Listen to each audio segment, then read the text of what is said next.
It's bigger, more expensive, and it's more durable than any Apple Watch ever made. It's so extreme that taking this to Target or your preferred store will absolutely make you at least 20% cooler. But all that aside, how's the Apple Watch Ultra holding up after 1 week? Let's find out. First off, this watch is darn expensive. I can't even really talk about anything else covering the Ultra until we get that first part out of the way. Yes, I get that there are other luxury or extreme watches out there that cost as much or more than this one does, but that doesn't change the fact that $800 is wildly expensive for a watch. Doubly, triply, or quadruply so when you can get most of the same functionality out of a watch that costs $249. So let's start with the price. And not really the specs, but all of the ordering options that come with the Apple Watch Ultra. This comes in at $799. There isn't really an upgrade path or internals that you can change to make this more expensive, like say another Apple Watch or the iPhones or a MacBook. But what's cool about this is there are a few different kind of styles, I guess you could call it, and most of that is predicated on the type of watch band that you'll get. Yes, you can use some of the older, larger bands that will work on the Ultra, but specifically when you buy this, you get 3 paths. There is the Alpine Loop, the Trail Loop, and the Ocean Band. Personally, I bought the version of the Ultra with the Alpine Loop, but, and we'll talk more about this in a bit, I don't really love this band. So recently I did purchase a separate Trail Loop. However, it won't be in for a very long time, so I can't compare the two here. The main specs inside of this thing that are different than a standard Apple Watch, in my mind as a regular person, again, I'm not an extreme athlete, it's the extra battery life, extra screen brightness and size, durability, a whole customizable action button, and the Apple Watch Ultra comes with cellular built right in, so unlike a standard Apple Watch, you don't have to worry about buying a more expensive version of a more expensive watch to get cell service functionality. That's not nothing. These are some significant upgrades over, say, a Series 8, but worth double or triple the amount of money? Well, maybe you can come to a decision on if that works for you today as we go through this video. So let's get to the things that I've liked and disliked about this watch after a solid week of use. And let's start with the dislikes. We've been starting off with the positives for too long in this channel. Negativity first and foremost, am I right? This is going to be kind of weird and tough because I had quite a few dislikes when I first opened this up, but even in just a week, I've softened up on pretty much every single one of my problems. When you buckle down and really focus on the specific things that I do not like about this specific watch, so far it's really only the Alpine Loop. And that's going to be a mileage may vary to each person on their own because the band itself is very lightweight, it's very strong, it's built really well. For me, what I don't like is that for my wrist size, I can't get this to fit as well as I want because you clasp the band with these little loops here and the increments on here just don't work for me. So when I put on the Apple Watch Ultra, it's either too tight or too loose. I need these loops to be offset by about half of the distance and it would be perfect where I want it. For the other dislikes though, I mean, I don't like how big it is when it's worn upright on the wrist. It really limits how much I can move my hand around, but that's a big watch thing and not an Apple Watch Ultra thing. I hate all big watches because they do that. I also don't like that you capitalized need an iPhone to set this up when it's so capable a device by itself that it could basically function on its own. But again, that's an Apple Watch in general thing and not an Apple Watch Ultra thing. And yes, it's expensive, but this is an expensive styled watch. Apple's not hiding this and saying that like, this is the basic, this is the base, everything else is gone and this is the only thing you can buy from here on out. You really need to want these extra capabilities to buy something like this. And this kind of functionality isn't cheap. So we could say we want all of these things and we only want it to cost 50 bucks.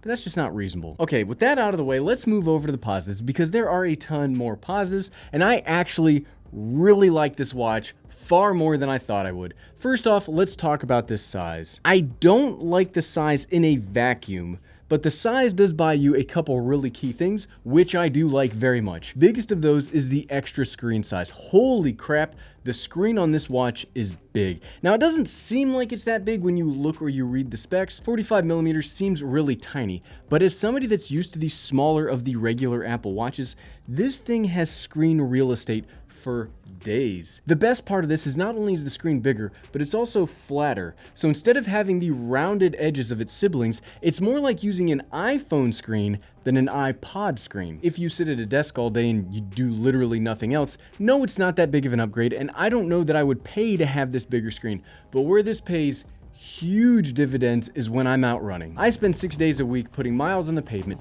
and the bigger the screen I can get on my watch, the better. It was only a few generations ago that I couldn't change anything while out running because the screen was too small, and that made the icons too small for me to tap in stride. I'd tap the wrong app. I'd pause my music instead of skipping to the next song, and it was just really hard to see when I was outside. This screen is large enough, and the flatness makes it the single easiest device that I've ever used on one of my runs, and I'm including my iPhone in that list of devices that are harder to use. This might have a biggest screen, but it's not attached to my wrist, and when I'm holding it trying to bounce around and tap on this thing, it is not as easy to use. Seriously, without any hesitation, the screen size combined with the bigger buttons and icons make this the single best running watch that I've ever used.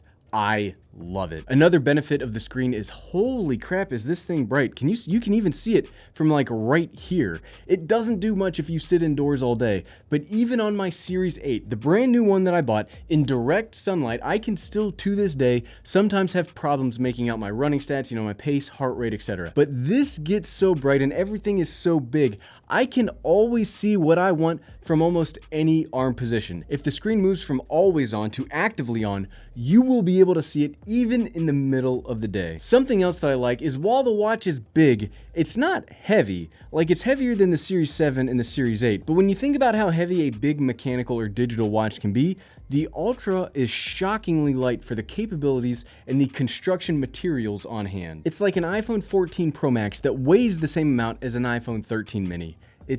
It's crazy. Next up on the things I like, I really like the new action button. It still has the new normal crown wheel and the side button from the other Apple Watches, but the Ultra has a third input called the action button.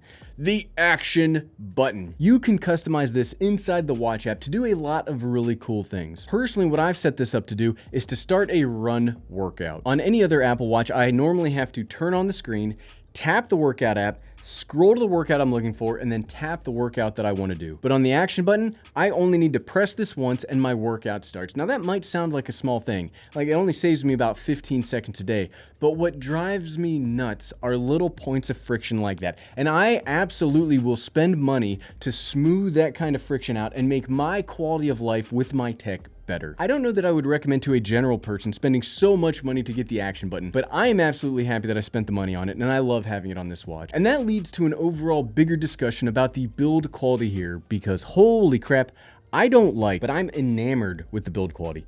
This watch really feels like you are getting what you paid for. It's a combination of a ceramic case and a titanium shell that feels better than any watch that I've ever owned before. Yes, it just so happens to also be the most expensive watch that I've ever owned, but this feels like it's worth it. The crown turns smoother than on my Series 8. The buttons all feel satisfying to press, and that cannot have been easy to design on a small watch like this. The brushed metal shell looks and feels amazing in the hand, and the orange styling of the crown and the action button balances out against that brushed metal so good. You put on a blue colored watch face and everything just pops and looks incredible. I wonder how many times in this script that I've said incredible. Let's check. Wow, that was seriously the only time? That's incredible. I still like all of the fitness tracking that you get with other Apple Watches. It's so just convenient to have a single watch be the do-it-all tech that I've come to expect and enjoy from my Apple Watches. But as we talked about the negatives, that's not wholly unique here. All the Apple Watches do that. The battery life is something else that's a really big upgrade for the Apple Watch Ultra and something that I would pay money to get. Apple says that this watch by itself, with no change to settings, you are looking at 36 hours of battery life. 36 hours might not sound like a lot for a watch. I mean, I have a watch that I wore for 8 years and it never needed a new battery, but in smartwatch terms, that's a very impressive boost. Plus, later this year, they will release an update giving us low power mode, which should push the watch to 60 hours of life. 5 days of battery life for a smartwatch sounds really nice, especially if I can continue to get most of my push notifications and my runs in with that low power mode. So we don't exactly know how that's going to work yet. We'll have to see when that mode is released, but I am cautiously optimistic. I still think battery life is the single biggest hurdle when it comes to non-smartwatch users making the jump.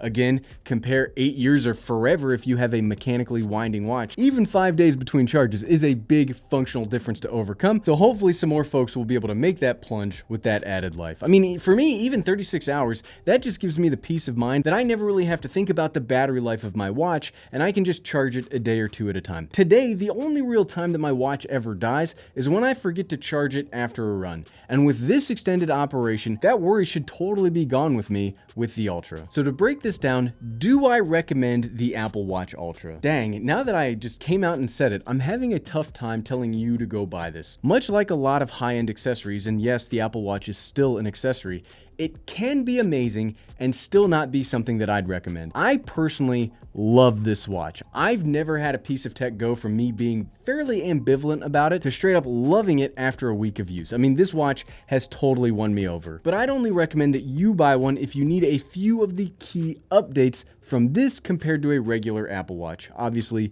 if you need an extreme diving watch, well then this is the one for you. If you want the extra battery life, much nicer screen for sports, extra buttons, the beautiful build quality, and the Alpine loop, well then yes, in that case, I absolutely recommend this watch to you. But if you don't need all that and you just need a smartwatch for notifications, I'd probably recommend a good deal on a Series 7 for you. And if you like this video, click here to watch the unboxing of the Apple Watch Ultra. Click, click, click, click, click, click, click.